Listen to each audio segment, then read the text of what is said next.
Kolkata Knight Riders vs Punjab Kings ఈరోజు సాయంత్రం కోల్కతాలోని ఈడెన్ గార్డెన్లో సాయంత్రం 7:30 గంటలకు ఈ మ్యాచ్ ప్రారంభం కానుంది. అయితే ఈ మ్యాచ్కి ప్రెడిక్షన్ ఈరోజు పంజాబ్ తరపున ప్రభు సిమ్రాన్ సింగ్ మరియు శ్యామ్ కరణ్లు స్కోర్ చేసే అవకాశాలు ఉంది. అలాగే వారితో పాటు లివింగ్స్టోన్ కూడా కొన్ని పరుగులు చేయవచ్చు. అలాగే ఈరోజు కేకేఆర్ జట్టు మొదట బౌలింగ్ చేస్తే మిచెల్ స్టార్క్ మరియు హర్షిత్ రాణాలకు వికెట్లు పడే అవకాశాలు ఎక్కువగా ఉంది. వారితో పాటు సునీల్ నారాయణ కూడా పడవచ్చు. అలాగే ఈరోజు కేకేఆర్ జట్టు సెకండ్ ఇన్నింగ్స్ బౌలింగ్ చేస్తే సునీల్ నారాయణ మరియు వరుణ్ చక్రవర్తులకు వికెట్లు ఎక్కువగా పడవచ్చు.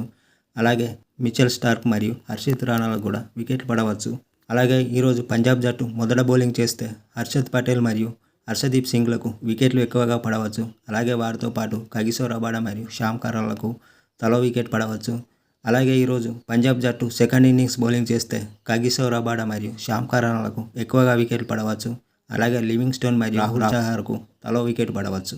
ఈరోజు కోల్కతా నైట్ రైడర్స్ పంజాబ్ కింగ్స్పై గెలిచే అవకాశాలు ఎక్కువగా ఉన్నాయి. అలాగే ఈరోజు రెండు జట్లలో ఏ ఆటగాడు రాణిస్తారో అలాగే ఏ జట్టు గెలుస్తుందో కామెంట్ల రూపంలో తెలియచేయండి.